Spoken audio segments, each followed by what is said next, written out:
Stop me. My first talk, I'm actually going to talk again later on today, but first talk is basically to explain who we are and what we do here at University of Colorado. All right. I am a medical oncologist. I focus on gastrointestinal cancers, hence I'm here. But I'm also trained under Dr. Eckhart, who you've met, and I'm also in development therapeutics, which is a fancy word of saying I'm a drug developer. So, I am actually one of the few people in our department that actually remember the old campus. I know Dr. Anand actually remembers it. I was born there. But University of Colorado Hospital was actually located at 9th in Colorado, which I would say about 2 months ago was demolished, finally, and actually created some space. But due to a number of reasons, and particularly that we were not able to expand, we had an opportunity to move to the Fitzsimmons Army Base, which was actually vacant at that time. The rumor is we bought it for $1. Construction began in 1999. The Cancer Center was the first building to be built. We moved here about 2002 or 2003. And the research building, I believe, was about 2004 and 5. And actually, the hospital opened, but only opened one floor at a time. And the first people to come out here were one of the first. So we had this big, huge hospital. We had one floor, but I had to commute back and forth. 2009, 2010, the entire hospital basically transferred out here. This campus right now is about a mile by a mile. It's about halfway done. There's a golf course in the back, which actually will be going shortly. It will be now be converted into a biotech park. Next door, you already know, is Children's Hospital, and they moved a few years after the hospital moved. And fortunately or unfortunately, in the news about the VA hospital being, I think, $1 billion over budget, is actually on campus as well, and it's on the eastern side of the campus. The Cancer Center is unique because it's not just a single building; it is actually a consortium. It is made up of several universities, several hospitals, and a couple of institutions. The obvious one is the biggest collaboration is between University of Colorado Denver, which is actually who I actually officially work for. University Hospital, Children's Hospital next door, a county hospital, Denver Health, which is across town. Our mother campus, as you could say, is UC Boulder. We actually work with CSU, which is great, what makes CSU extremely great is they actually have a cancer center for animals, and it's the largest animal cancer center in the country. Combining with our patients, it is actually, Colorado is actually the highest accrual of people on clinical trials, men and animals, I guess to say, in the entire country. All right. We also have collaborations with the VA Medical Center, where Dennis Anand is. National Jewish, up to this point, that may change in the future. And then as well as we have Kaiser across town, who actually provides a lot of database. I've also named the appropriate heads of all of them. Now, we are an NCI designated comprehensive cancer consortium, because we're just bigger than one center. There's only a few, but they actually just mainly classify as a comprehensive cancer center. And I'm actually giving you the definitions. If you just mainly see patients but provide enough services, then you just be qualified as a designated cancer center. However, if you go beyond that and just do laboratory work, you're in the NCI Laboratory Cancer Center. And if you do both research as well as provide clinical, then you're obviously a comprehensive cancer center. So you may often hear people say, "Oh, we're a comprehensive cancer center." I'm not exactly sure what they mean, but if you ask most cancer centers, it's usually the NCI designation of actually having to do research as well as clinical care. And you must have certain number of specialties. And that does the spectrum from all the way from prevention to all the way to what I do is regarding the treatment. Now there are actually about 40-ish comprehensive cancer centers, and I've sort of circled where we are at the University of Colorado, and we have a very unique geographic opportunity. And the main reason is we're the only comprehensive cancer center, not in Colorado, but not even the few states that are, we're one of the two, if you include University of Arizona, as being the only ones in the Rocky Mountain states. So we have a huge referral base. I have patients from Montana, Wyoming, obviously Colorado, West Kansas, because we're only 3 hours from the border, but it could be another 7-8 hours to Kansas City. We do have people from New Mexico, Utah, so we have a huge catchment area. Now our vision is that in 2025 we'll have the lowest cancer mortality rates in the nation, and we're going to achieve this by doing personalized medicine. It is a very common, thrown out term that everybody uses, and hopefully during the next 2 days you'll learn exactly what we mean by personalized medicine. Our mission is to discover, develop, and deliver, and we do this by hitting the 3 big areas of that is basic research, clinical research, and also include prevention, clinical care, and as well as survivorship. All right. So far, so good. With the NCI, we have achieved a lot of fundings, $97 million in directs and $122 million total in cancer-related funding that we got in 2013. And here's a rough summary. I just want to focus on a couple of things. We do about 1,000 different clinical trials, and not only do we do a lot, we actually put a lot. We put about 22% of our patients go on a therapeutic clinical trial. I was going to ask you this later, but I'm going to ask you now. Okay? So when the question comes up later, you should all get it right. How many people actually know the average of people going on a clinical cancer trial in the United States? A couple percent. Even. Yeah. Yes. 10% or 1%? It's like really low. Mine's 2%. It's about 2. It's 2 or 3%. That's it. Yeah. Okay. All right. Now the cancer center, because we go across a couple of hospitals and campuses and all that, we have 258 members as part of this cancer center. Now, since we moved here, we have been steadily growing. And actually, we've averaged about 5 to 10% growth per year in terms of new patients, number of visits, and even the faculty. I think when Gail became division head, how many? Like 30. Just half the size, yeah. Yes, she hired 30 new faculty in just in the division of medical oncology, and that's not including all our surgical counterparts, people doing basic science research and all that. All right, so where are we right now? We're estimated to see about close to just under 10,000 adult patients, with that accumulates to about 69,000 visits.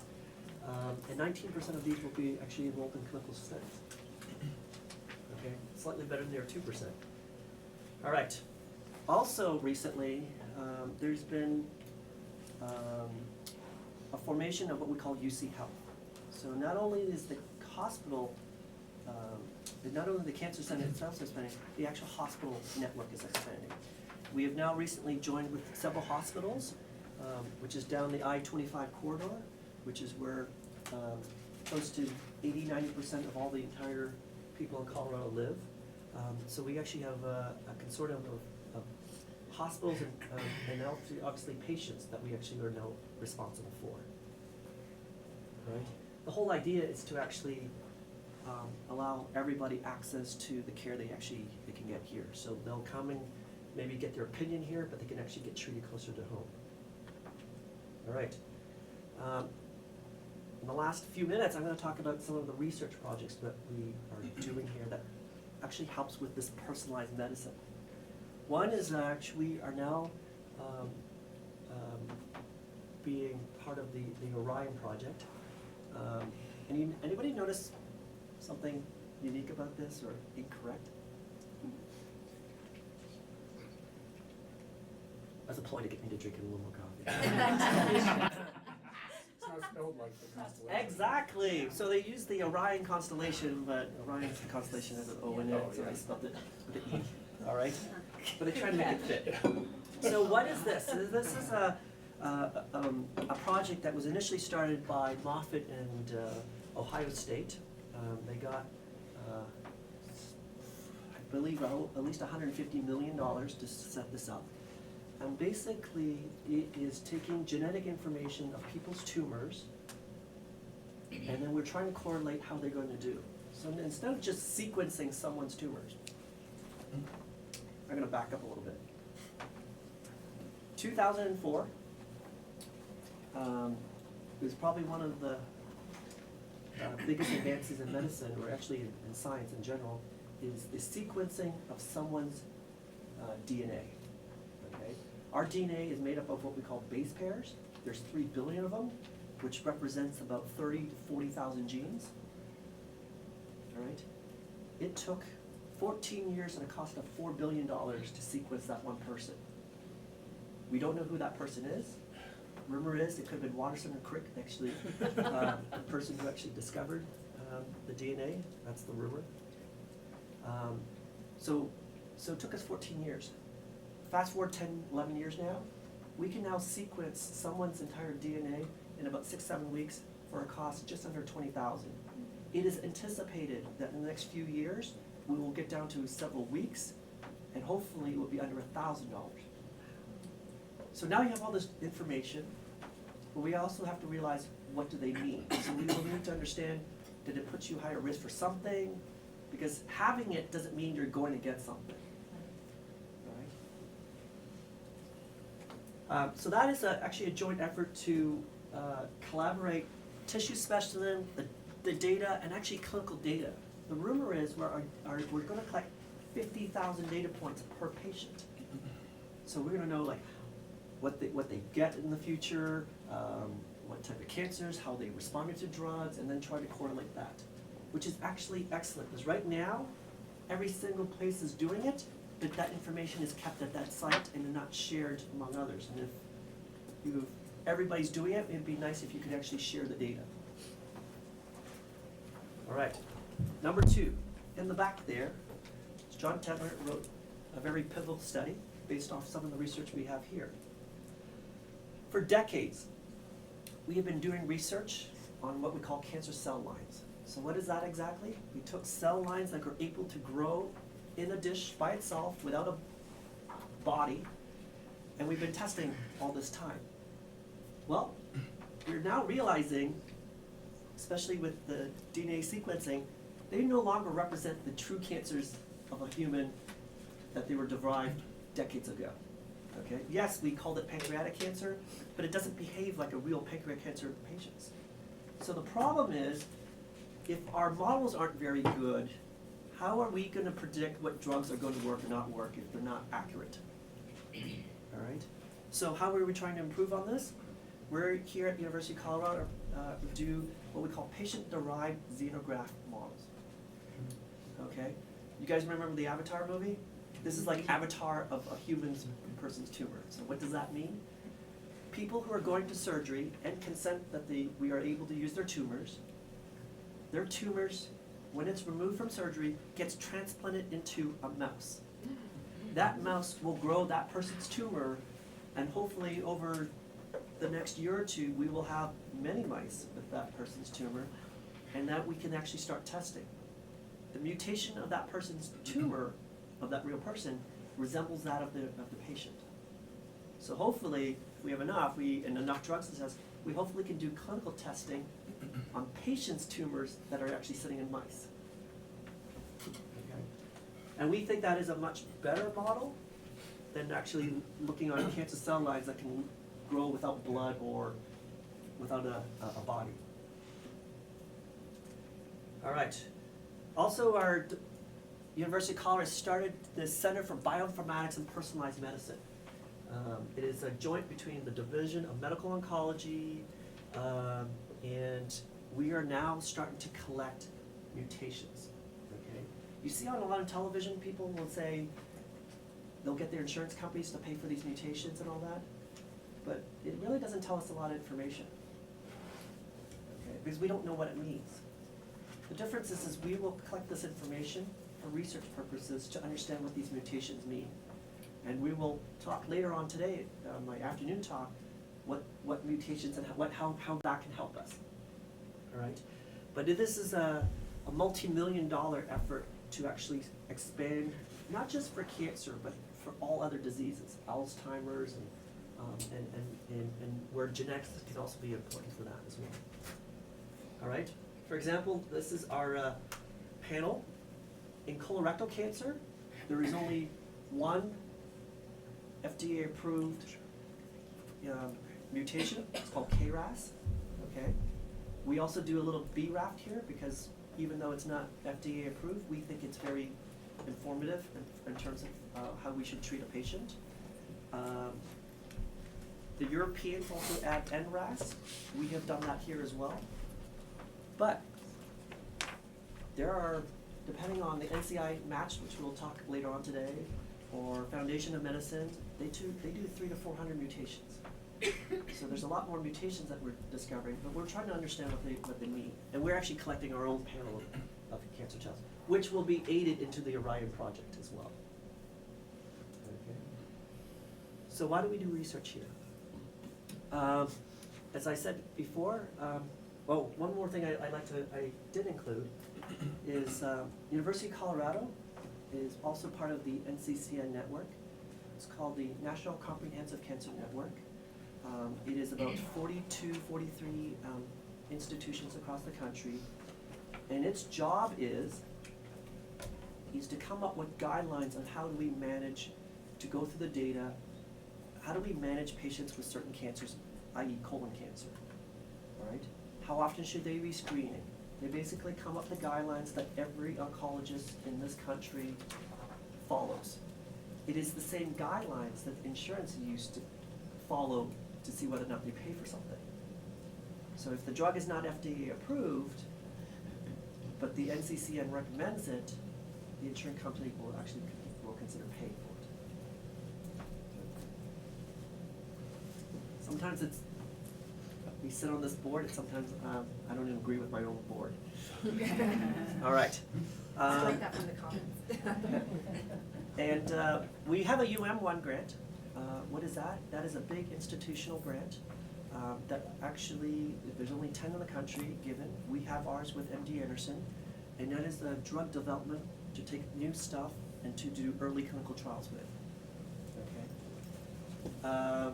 I've said before, because of our location, we are the not only the only comprehensive cancer center nearby, we're actually the major player nearby. There is no university medical center for hundreds of miles, right? So I trained in Philadelphia. In Philadelphia, there's about five or six big cancer centers, plus we have several big universities. But then you drive another hour south and you're in the Baltimore, drive 2 more hours south and you're in DC, you drive an hour north and you've got New York. So there's in such a small radius in terms of 4 or 5 hour drive, there are literally tons of universities with their own medical center and they're all competing with each other. We actually don't have that competition. We actually, our closest competitor, MD Anderson, is actually most of the time are our collaborators. Like I said earlier, we have the largest animal cancer center with CSU. Because we're the only player, we are the big tertiary center. So we're not only tertiary center for cancer, we're the tertiary center for the hospital, which means you get sick in Montana, Wyoming, you're flying here. The VA, which is being built, is actually the tertiary center for the VA of the next several states, and Children's tertiary center for the next several states as well. So 3 hospitals side by side are the tertiary center for not this state, but for the several states. Do animals get colorectal cancer in the wild? Yeah, they do. Do they? It's not real common, but they definitely do. Is it similar genetically to? You know, I don't know that. I'm not sure about that. They tend to, dogs getting colorectal cancer. Yeah, animals with colorectal. I know they get it, but I don't know whether Incidence. it's I don't think it's as 50% common. KRAS mutant or wild type. any of Yeah. those. I mean, they definitely get a lot of sarcomas, and they've looked at human sarcoma and dog sarcoma, and there's a lot of similarities. Yeah. Thanks. Uh-huh. I'm gonna fast forward to the last point since my time is up. You're a minute over. Boy, one more. No, you're right on, you're right on. Right on. It's 9:44, go! Go. So, I also want to tell you, we also have a very big stem cell program and a very big immunotherapies. In the news of late, it's all about your immune system fighting cancers. You see tons of commercials for the non-small cell lung cancers. We actually have a very big immunotherapy program that we're actually building upon. Also, we have a very big stem cell program. Because the other concept or another theory is that think of cancer as like a beehive. You can kill off all the drones, but you're not killing off the beehive. But if you can find that 1 or 2 stem cells, i.e. the queen bee, hopefully you can wipe out the whole hive. All right? So there's that concept in very cancers like pancreatic and even colon, where we think there's a stem cell that is responsible for all of them. Okay. All right. That's it for me. Thanks, Steve. That's awesome. All right. I know from my own experience that there was a lot of vocabulary there where people were going, And so write down your vocab questions if you have them, and I'm happy we'll all go through them later. It takes a while to get the lingo. You'll learn it. You will learn it. Very great, and so while we're having you, thank you so much. And we, as I mentioned before, we captured one fun fact about everyone who's presenting, all of our medical team today. So Dr. Leon's fun fact is Oh, I'll change it right now. Okay, go. Let's hear it. I was ABC, sorry, so I'm bipolar. Ah. So yeah, I've been to the North and South Pole. What was the one he gave you before? That was that one, I've been to the North and South The Pole. Arctic and Antarctica bipolar. Well, thank you. Too bad not everyone's, fully I have photography that's called My Bipolar Experience. Oh, really? Yeah, that's awesome. That's great. So Dr. Davis and Leung will be back with us later today. And then one of the things we've talked about again is that a lot of the material that we're hearing today, there are going to be part 2 in terms of webinars, some additional discussions that we're going to be having. So as Nancy said, write down those questions, anything you have to keep going. It's really helpful for all of us to hear those so we can build those into the next set. So who do we have on next? I think we have Dennis. Is it Dennis? Yeah. Is it okay? Dennis on it. Are you up? All right. Thank you. And so Dennis, while you're approaching the bench, do you want to tell us what is your fun fact? Who are you? Tell us about you. Okay, my fun fact is that I'm a rear admiral.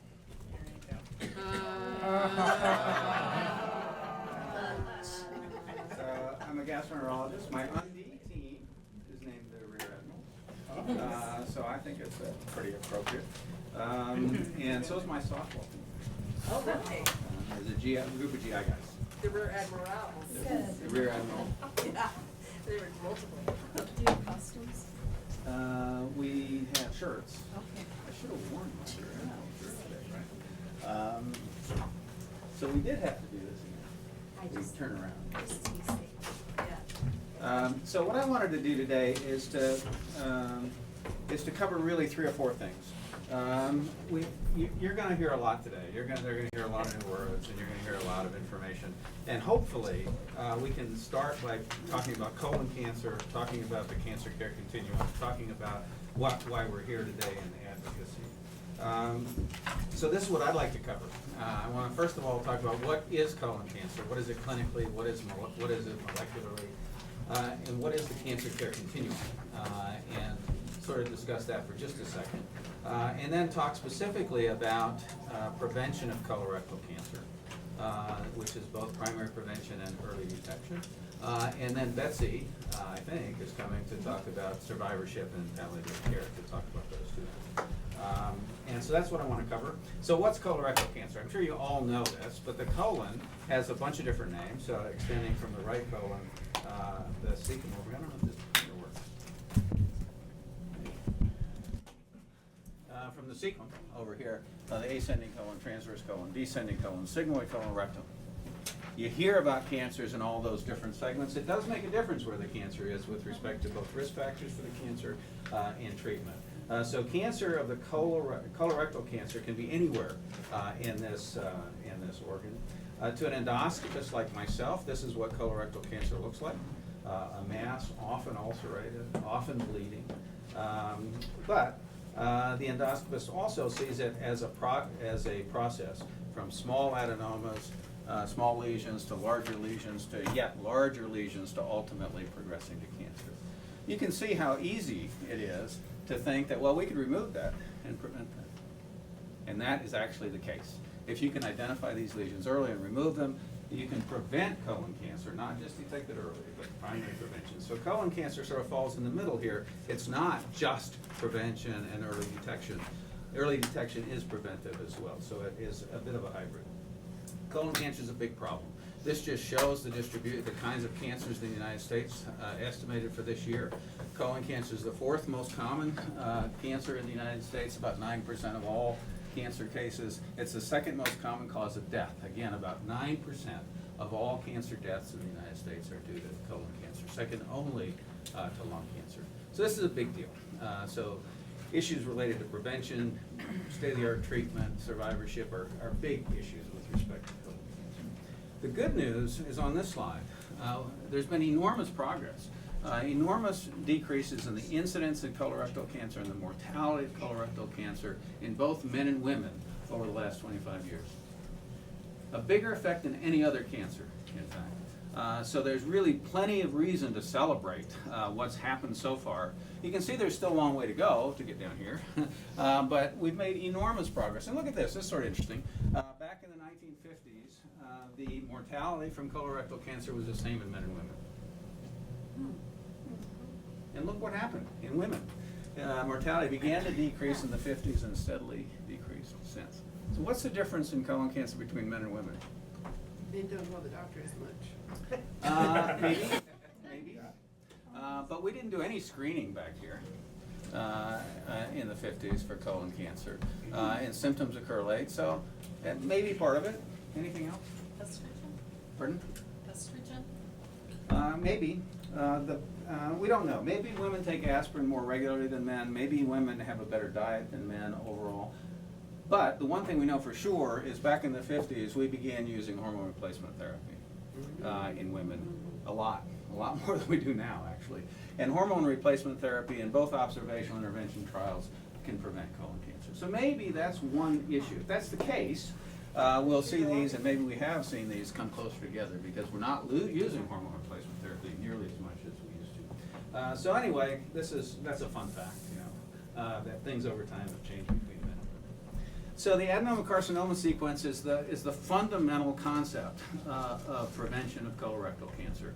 We know that there's a progression from normal colon to small polyps to larger polyps, yet larger polyps, polyps with focus of cancer, and ultimately invasive cancer. That's called the adenoma carcinoma sequence.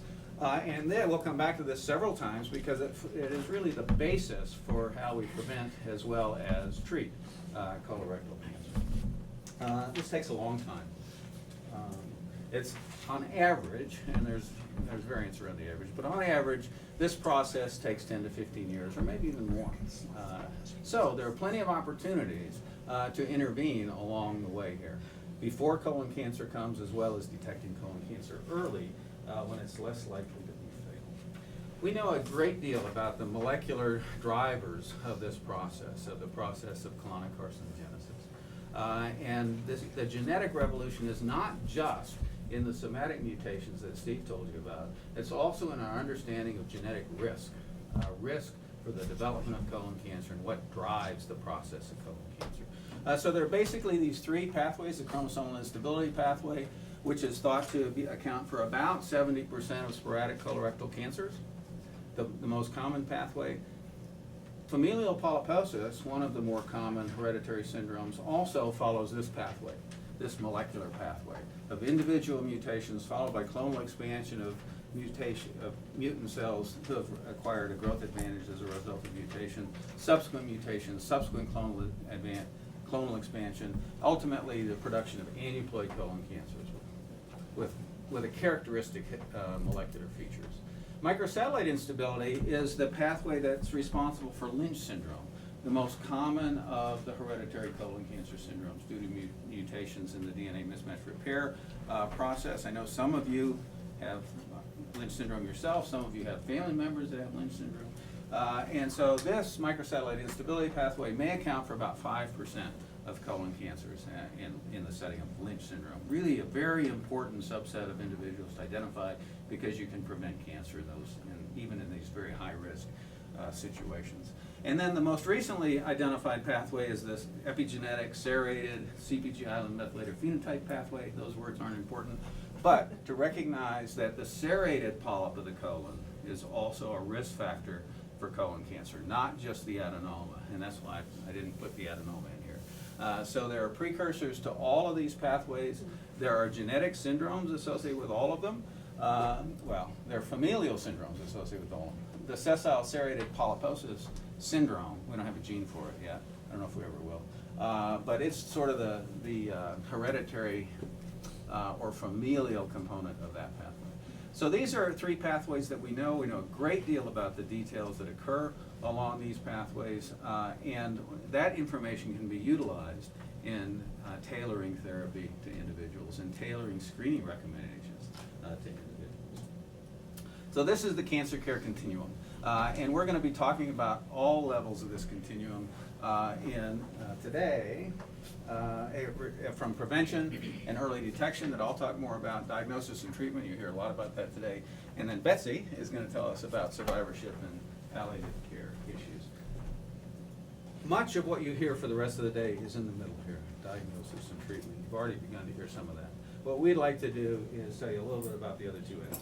And I'm going to talk about prevention and early detection. So in prevention, it's essentially identifying risk factors that are reliable predictors of the disease and doing something about them. So modifiable risk factors, as well as other interventions that may prevent by mechanisms we don't understand. So when we talk about prevention, we typically talk about tobacco control and diet and exposure, alcohol, tobacco, smoking, physical activity, those sorts of things, and some of those are relevant to colon cancer. So here's a list of risk factors that have been consistently associated with colon cancer risk. Some of them are demographic. You can't do much about these other than know that this population's at increased risk. Some of them are lifestyle. You can do something about these. This group here, we don't really have intervention data to show that changing them, changing obesity or physical activity in an adult changes risk. But these are generally appropriate and prudent guidelines to avoid obesity, to increase physical activity, don't smoke and don't drink too much. Those are guidelines we make for so many diseases, and they're very consistent. What I want to focus a little bit more on is what we know about colon cancer with respect to diet, and we know that there's been a lot of information recently about this red meat and processed meat, hot dogs and so forth as a risk factor. That's been on the list for a long time. That's not new. And then very good evidence that moderately good evidence that diets that are high in fiber-containing foods, fruits and vegetables, may be protective. There used to be a lot of micronutrients on this list, including at some point all of these: vitamin C, D, E, beta-carotene, folate, calcium, selenium. It's much easier to get people to take a supplement than it is to change their diet. So there have been more trials in supplements trying to look at this adenoma carcinoma sequence and seeing whether supplements can modify that than there have been for dietary interventions, but there have been some for both, and I'll show you them all. There are also some protective factors. We'll talk about aspirin and other non-steroidal anti-inflammatory drugs, and then we'll move on to screening. So many of these nutrients and dietary interventions have been tested in adenoma prevention trials. So I thought I'd illustrate what that is. I told you about this progression, this adenoma carcinoma sequence. Typically in adenoma prevention trials, identifies people with adenomas at various stages, removes them all, goes back to a normal colon, randomized people between intervention and control, and then looks for new polyp formation over the course of 3 to 5 years. So this is the trial design. This is the thinking that an advocate has to have in their mind about, is this trial really going to answer the question we want it to answer? So think about it. So you've taken folks and gotten them back to this stage. If it's really true that each of these steps takes 5 years, most of the time what you're going to see is this portion of the adenoma carcinoma sequence. So if you had a drug that prevented adenomas to progressing to cancer, you'd miss it. If you had a drug that prevented these early events up here, you might miss it in this kind of design. That's the kind of thinking that one has to have when you think about the design of a trial and the results of a trial. So, but nonetheless, the adenoma is thought to be the precursor to cancer, so it makes biologic sense if you can prevent adenomas from occurring, that you will prevent cancer. For a long time, the FDA agreed with that point of view, and so adenoma prevention trials were funded, they were supported, and they were believed, and there's a bunch of them. And the first bunch is our nutritional prevention trials. And what I'm showing you here is a slide that looks at the relative risk of a new adenoma forming in somebody who was either on these various interventions down here versus the control. So if these interventions were effective, these dots would all be below this line of 1, this relative risk of 1. And if they were harmful, these would be significantly elevated above 1. The point is that all of these interventions are no different than 1, except calcium. And calcium was shown in one trial to be moderately protective, and we just reported another trial. We did this trial, as we were part of this trial. We just reported this trial as well, just came out, you may have heard about it, calcium and vitamin D, that showed no benefit of either calcium or vitamin D by themselves or together. So, vitamin C, vitamin E, beta carotene, folate, calcium, calcium plus vitamin D alone, bran, low-fat diets, low-fat, high-fiber diets, low-fat, high-fiber, high-fruit and vegetable diets. A really disappointing set of data. So what we really, and remember these observational data that I showed you in the previous slide of risk factors suggested that these were all important nutrients related to colon cancer risk. So we have this real paradox between nutritional trials and intervention trials that we need to sort out. Is it because the intervention trials are wrong, or is it because the nutritional epidemiology is wrong, or is it some mixture of both, which I think is probably true? Yeah. Were these based on supplements or the food source? These are all supplements, and these are food sources. We just finished a selenium trial, be published soon, to add to this. And so the ones in red are the ones that we were involved in as a site or in the concept or writing up the papers or some combination of those. So the Colorado group has been really quite involved in this primary prevention area. So it looks like bran is both kind of neutral and also negative. No, none of these are significant except this. Even This though trial one- is an outlier. Even that one's not significant, small trial. Yeah, so, but that means significant, the way they talk and the way we talk is very different. When they say significant, they mean p-value, statistically significant. If they say it's not significant, just say, okay. Well, I disagree with that. I think that the statistics are important because it says that there's less than a 5% chance that this is truly different from that this is not by chance alone. So I think that's relevant to us as clinicians as well as patients, and not just a statistical relevance. There is a difference between statistically significant and clinically significant, but it's usually the other way around. You have huge populations, you can find a statistically significant difference that's not clinically meaningful. But that's usually the way there's the real difference between them. So we have this paradox. That's one of the areas we need to work on. We need to figure that out.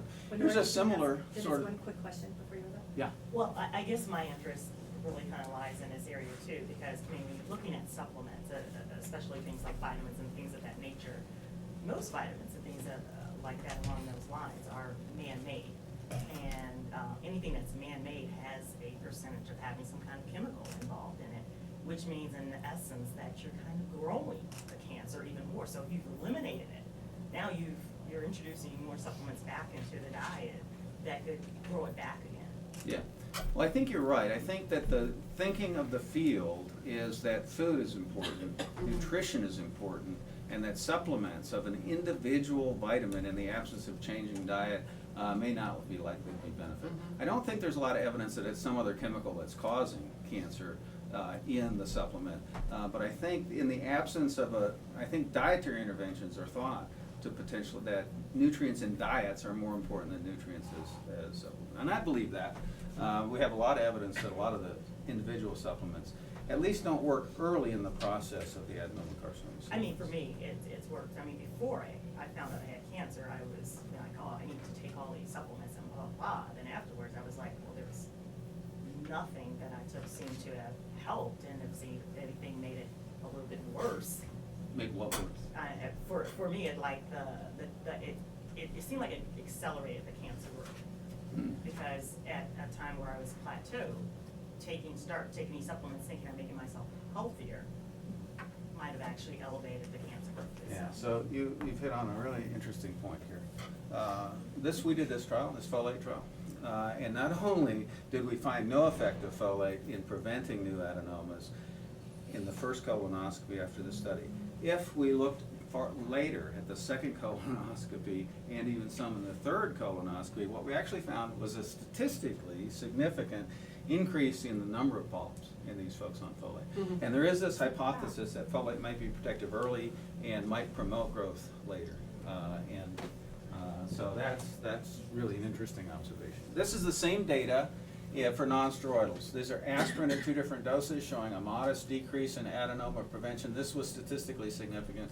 All of these except this one.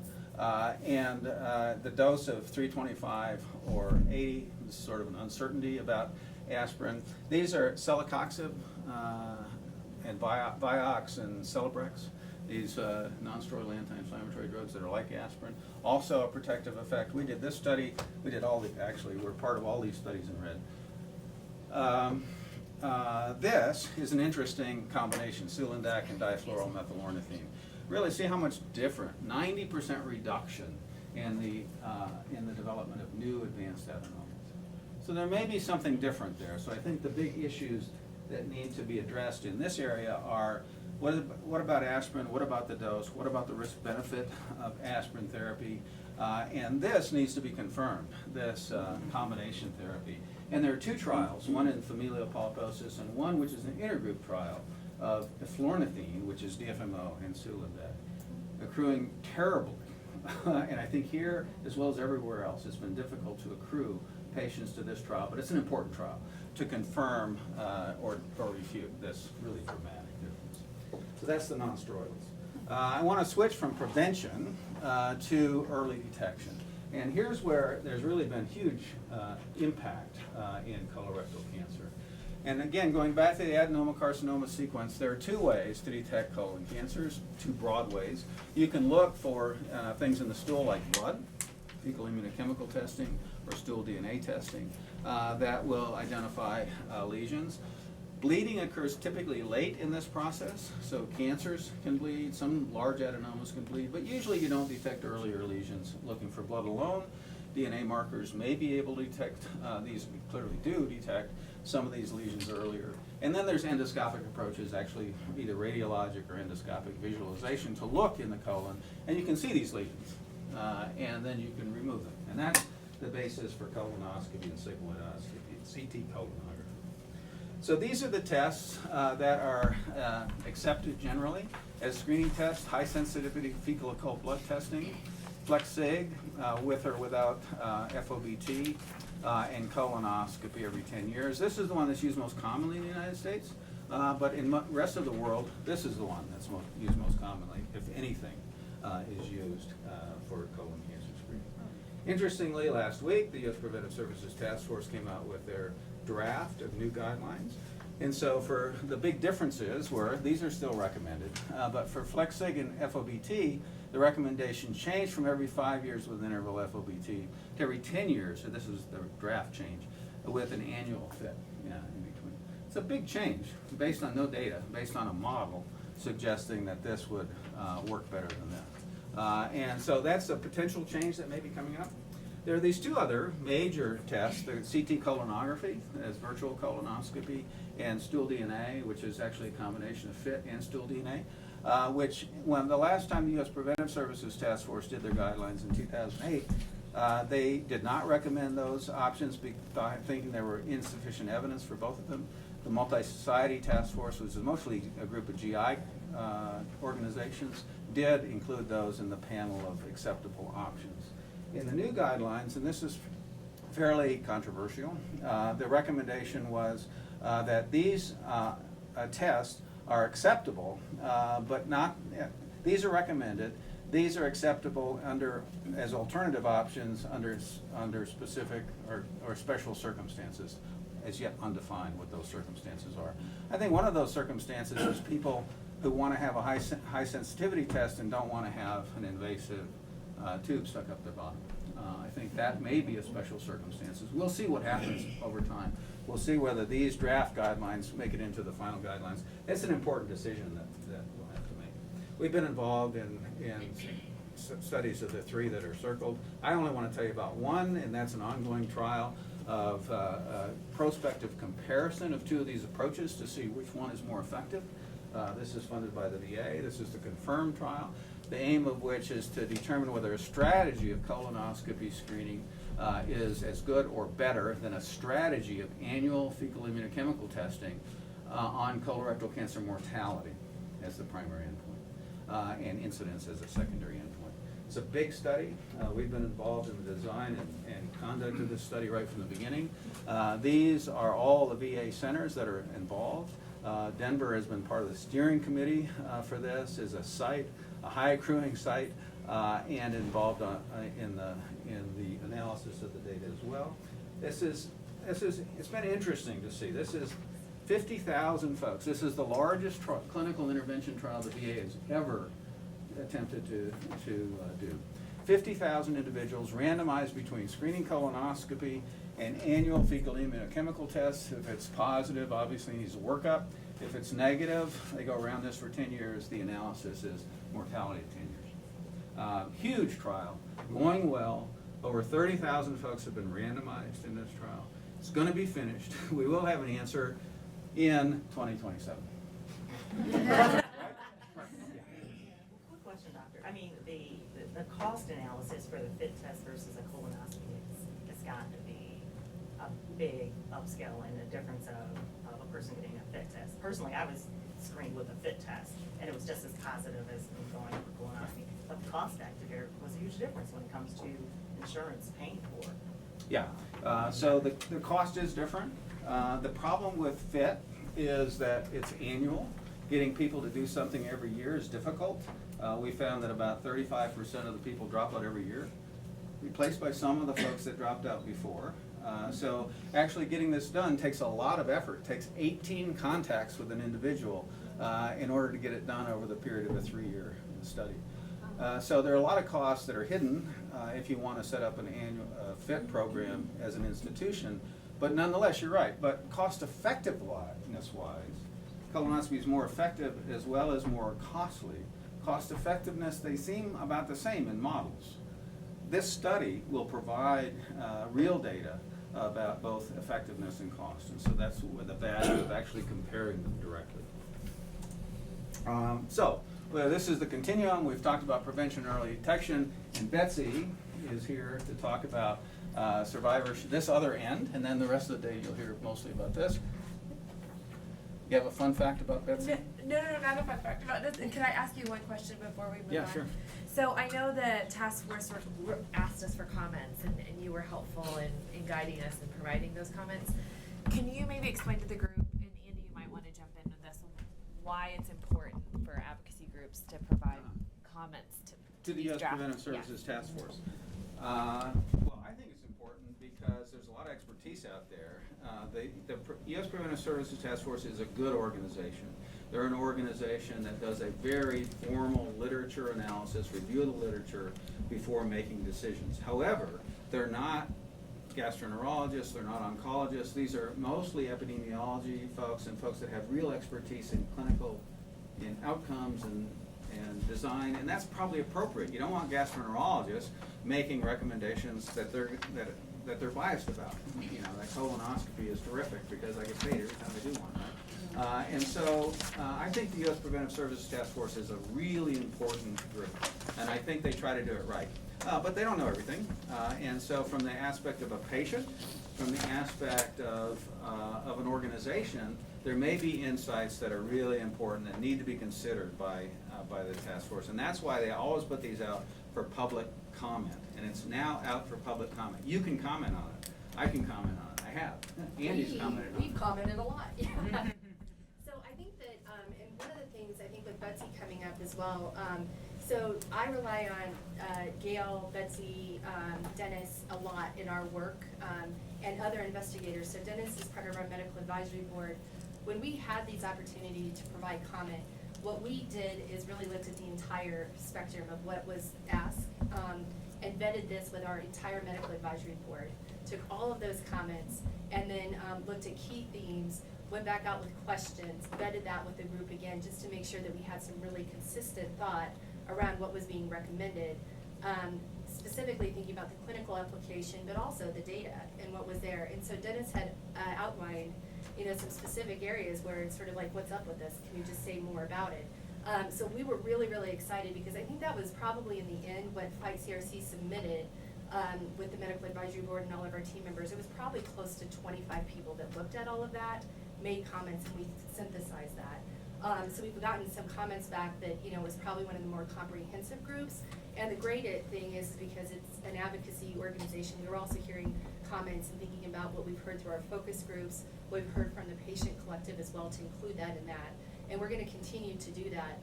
So it's just amazing because I think when you see the people who are presenting here today, I work with these folks. I work with the, you know, with Fight CRC. We also have an extended medical advisory team. Nancy has these connections throughout the U.S., throughout the world, and that's everything we're putting in to put in the voice of what's going back out, and also patients. I mean, the number of people who are putting input into this. So it's fantastic. Dennis talked a little bit about the red meat and the processed meat. So, and if anyone saw the e-news, it was like, we're begging you to read this, which is begging together. So, you know, what's interesting is that even in that article, Betsy and I were talking about relative risk versus general risk and how do we convey that information. Dennis, Betsy, and I were making sure that it sounded clear. Dennis was very on it, looking at how many grams of meat are actually in an Oscar Mayer wiener, so we can make it relative. But I think one of the things, and I think part of the voice around the advocacy piece, is that we also really have looked at how do we bridge this gap and how we're putting out something that's really thoughtful. And so it's really taken all of the work from all of you. I think as RATs and having more of that time, it'll be even fantastic to even continue to build this because you guys can help us put this forward. So it's been phenomenal. Angie, is there anything else you want to mention about that? Okay. So I think with that, Betsy, you are up. Sure. Yeah. So tell them your fun fact. My fun fact? Yes. Tell them who you are. Hi. Well, first of all, I have to say, what an impressive group, and I've been talking with Andy about you guys for the last several months planning, and it's just a real honor to be here. So my name's Betsy Rizinal. I'm a cancer epidemiologist. I am not a clinician. I help on the other end of the spectrum in terms of designing and planning research studies. And you do want me to say my fun fact? I thought you were going to guess. Okay, I went to the Eastman Conservatory for Music for Organ Performance when I lived in Rochester, New York, and I play a wicked version of the girl from Ipanema. I want to hear it. Yes. Yeah. No. So I will tell you the more funner fact, which is not a word, but so Betsy actually went to high school with David Spade, the comedian, and he had a wicked crush on her. And I saw her yearbook that said to Betsy Carcinoma at the time, "You're a fox." I saw that. Wow, I would have started with that fun fact. Yeah. So today we're gonna, and I'm an associate professor here in the Colorado School of Public Health, and in community and behavioral health. So I'm going to share with you, and I have an issue with chords when I teach. My students are always like, "She's going for the chord." Careful. So if anybody, thank you. If anybody sees me starting the trip, just holler. I will take your advice. Thank you so much. Okay. So we're gonna talk about, the end of the continuum of cancer prevention and control. So the first thing I wanted to let you know is that there is an overall organization that's specific to cancer survivorship. They were formed in the mid-90s, and it's the National Coalition for Cancer Survivors, or NCCS. And they were really the ones that first changed the word from cancer victim to cancer survivor, and started ensuring that the patient perspective was part of public policy. They're still a very active group on the survivorship, and again, this is all cancer survivors together, and they're involved in many Institute of Medicine reports and public policy. They were very vocal in terms of healthcare reform, making sure that that cancer survivors' perspective was included in that. And so that's another great supplemental resource for you. Again, not specific to colorectal cancer, but to survivorship. So in terms of my own work and what's happening in the field of survivorship care, these are kind of the biggies that have come about in the last year or two. So the first one is distress screening. So have any of you been screened for distress at any time in your diagnosis or treatment? No? One couple people. Okay. What did that look like, if you don't mind me asking that? You don't have to tell me your results, but I mean, was it a nurse, a doctor, was it part of the clinical encounter? I think through the social worker, probably. Okay, all right. So, so there's a new standard from the Commission on Cancer that is relevant to accreditation. It's supposed to take effect at the end of this year. That says that cancer patients from the point of diagnosis at least one point in time should be screened for distress. It's not specific in the way that in terms of when this screening should be done or who should be doing the screening, but it just said that there should be a screening and a referral process at least one time. So as you can imagine, there's a lot of research and study going on in terms of how to do this. So there are a number of validated tools, and there's also a lot of research going on in terms of how this is implemented. So it could be a paper and pencil version administered by the scheduler, all the way up to something that's integrated to your electronic medical health record, and that is automatically perhaps delivered to you in your health portal, where you could fill it out periodically and then have the results available for your next clinician visit. But what's happening right now in the real world is that only, estimates vary, but it's about 45 to 75% of patients overall in the US are being screened, is our best estimate. And then of those patients who are found to be distressed, and by the way, that was a very intentional use of that word, due to perhaps some potential stigma associated with mental health. So distress really encompasses any kind of a struggle, anxiety, depression, spiritual, cognitive, what have you. So only 45 to 75% of the patients are being screened, and of those who do have severe distress, only about 50 to 65% are being actively engaged in some sort of referral process to deal with that distress. So this is, I think, a real hot topic where advocacy could be an important issue in terms of helping to further this process along, helping to advocate for good distress screening practices and promoting implementation. The other hot topic is treatment summaries and care plans. Has anybody received a written summary of their treatment? Okay, we have a couple. This group is good group, good services over there in the back. Perhaps, are you? MCI Hospital up in Fairhatch. Okay, very good. So just like just as if you had a surgery or were in the emergency room, you typically get a discharge statement, right, that says, okay, this is what happened to me, this is what I received, and now this is what I'm supposed to look for after the fact, and when I'm supposed to contact my physician if I experience certain effects, right? Well, there's no, excuse me, I'm struggling with my words this morning. There's no similar document that takes place after cancer treatment. So there's really no bookend, if you will, on an episode of care.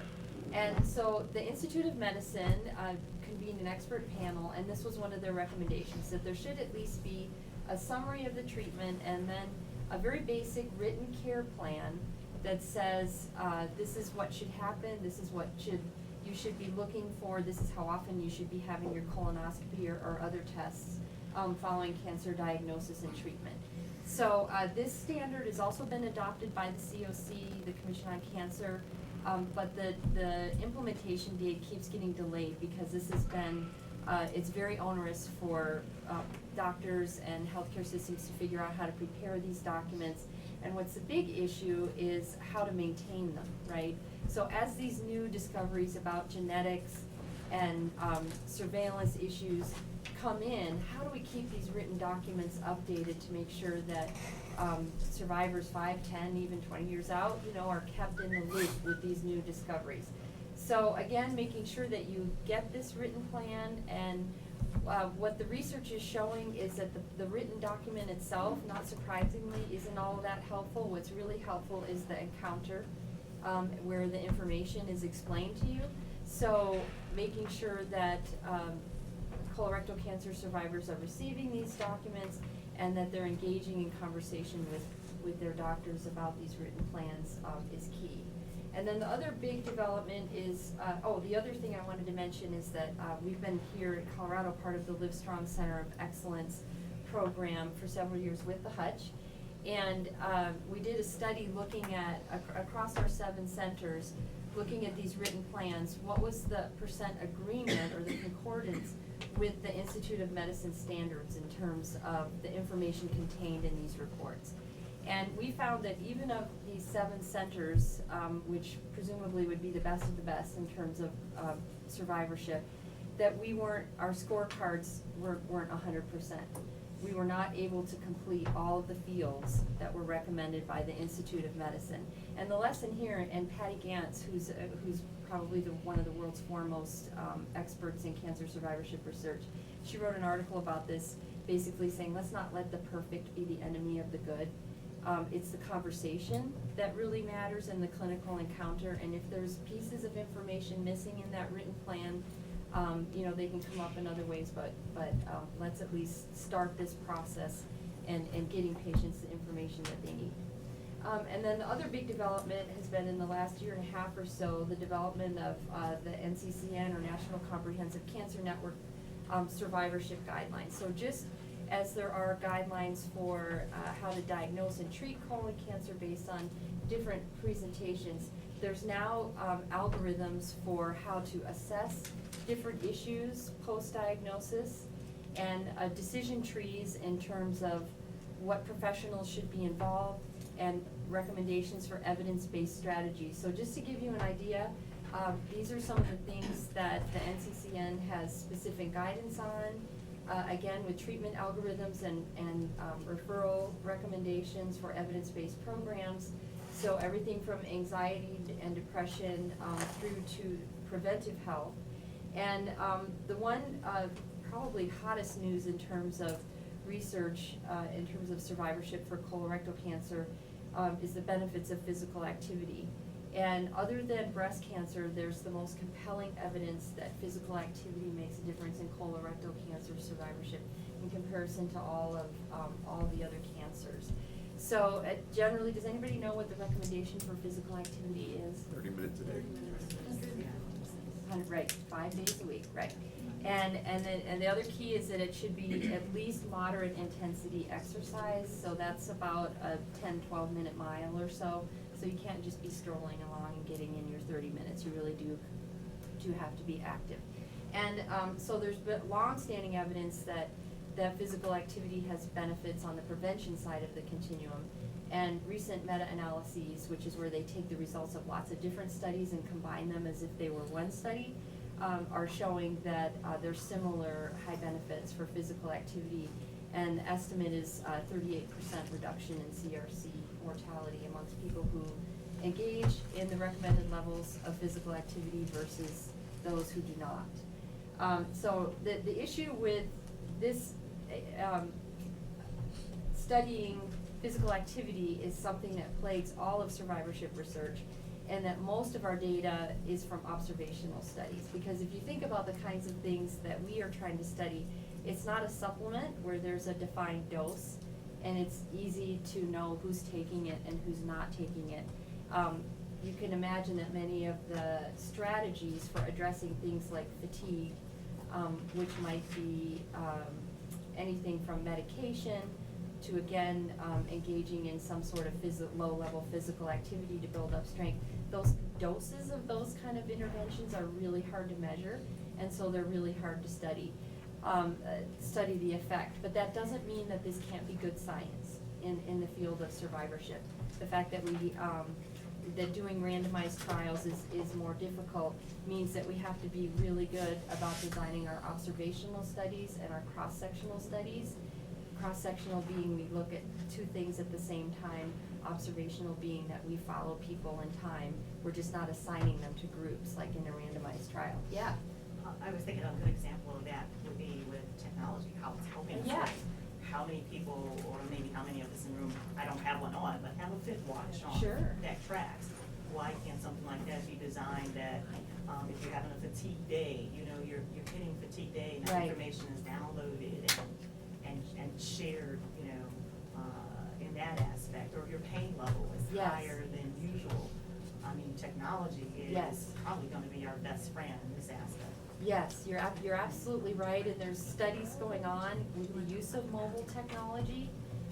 And really what's gonna be key is how to get that, because this big data thing can be overwhelming, right? And so getting all these data points in and churned up and digested in a format that then is actually usable so that you and your provider can sit down and look at patterns over time and that kind of thing. But you're absolutely right, that is a big advance that we're very hopeful about. One quick partnership I wanted to mention is, and Angie just reminded me, Medosity. So I don't know if anyone's seen it as a Fight CRC website, but it's specifically for all of the things that Betsy mentioned, and we, even at the university, looked at the possibility where there is the tracker of all the survivorship pieces, so physical activity, symptom tracker, management. Yes, ma'am, that's the one. My So picture's this on is- here, I didn't know that. What's that? My picture's on there, I didn't know that. So this Medosity 360. We signed a waiver. Is No. it's one of the apps that we have available, to your point, Winora, that really helps with those tracking pieces, so that's great. Elaine, I know you had a quick question and you were gonna go. What is anthracycline? Oh, it's a chemotherapy drug. Okay. One I hadn't heard of. Yeah, it's more prevalent in breast cancer, is that right, Doctor?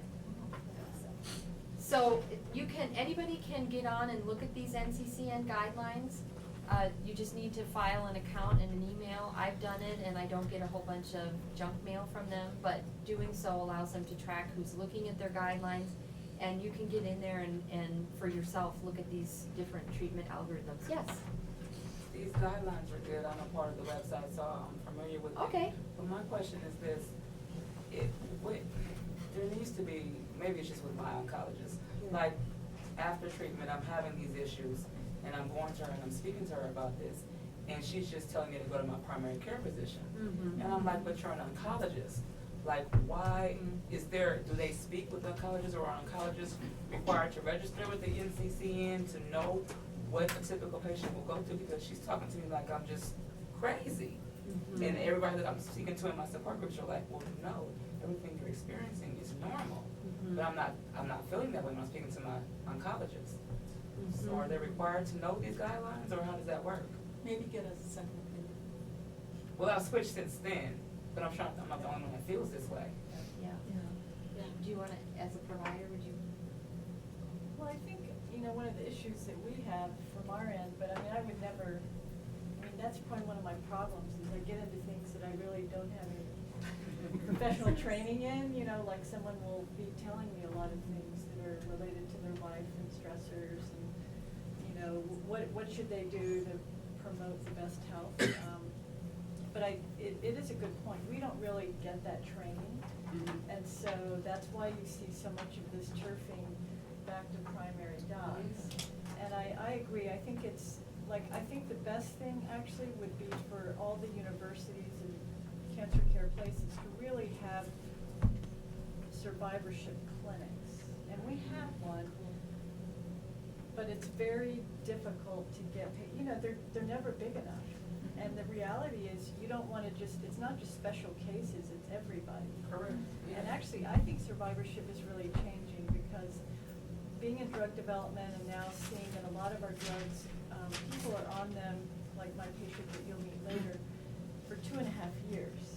Now, the issue is no one's dealing with him as a survivor because he's in active treatment.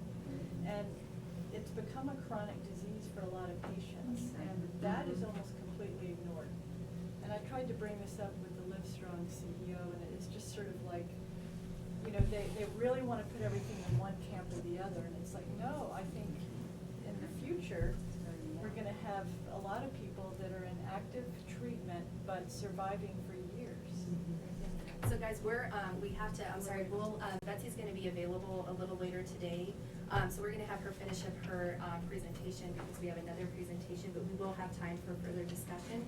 So Betsy, if you wanna go ahead, sorry to, Sure. but we'll definitely continue the conversation shortly. Sure. So this is just some gaps in survivorship research, particularly relevant to colorectal cancer is understanding mechanisms of where are the benefits from physical activity coming from, what is the mechanism, can we capitalize that on some other interventions?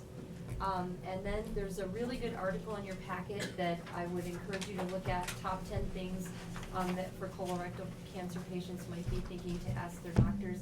And it's a really nice summary of the evidence. And it's a very straightforward, easy read. So I would encourage you to look at that. We'll go ahead and just skip the audience response because the answers to these questions are all in that article. And then the last thing I wanted to talk about is the end of the continuum, palliative care. And if you get nothing else out of today in regard to palliative care, it's this, which is that palliative care includes hospice, but is not the same thing as hospice, okay? So it does not mean that a patient is terminal. They can still be seeking disease-directed treatment. And it's really focused on pain and symptom management. And then I wanted to let you know that we have a nationally recognized network here headed up by Dr. Jean Kuttner, who prepared these slides. And Dr. Kuttner is head of a network that's really trying to move the research forward in terms of standardizing instruments, promoting well-done studies in palliative care, and importantly, disseminating the evidence about the benefits of palliative care. And so you can see here that this is, for example, a recent review of the evidence showing improvements across a variety of outcomes, patient satisfaction, quality of life, and in some cases, even survival. So there's been several reports, but these are some resources that Dr. Kuttner wanted to make sure that you had and knew about. There's an Institute of Medicine report on end-of-life wishes. And this is a great book by a surgeon who, based on his experience with patients and family, on the experience of living and dying and what matters in the end. And she highly recommends this book. And there's also a dedicated website, getpalliativecare.org, that has wonderful resources, including patient resources. That's awesome. So, and I will be back for the 3:30 this afternoon? Yes. Okay. So thank you so much. And I know a couple of people in the mentor match talked about survivorship and looking at long-term. And so Betsy is definitely an expert in that area, as you can tell, so that'll be great. So what we wanted to do and what we're gonna focus on now is Dr. Eckhart is gonna really talk to us a good bit about that middle piece, specifically around drugs, treatments that are available for colorectal cancer. And then we're gonna spend a good portion of the rest of the day really examining a lot of the treatment, a lot of the upcoming studies that are really advancing treatment options and looking at specific personalized medicine approaches. So we're doing a little bit of a switcheroo on the technology piece, so to make sure. So I thought Dr. Eckhart's fun fact was very fun because it actually came with a picture which I couldn't open up at the time. But Gail, do you want to tell us what your fun fact is? Okay, perfect. So for those of you who don't know, Colorado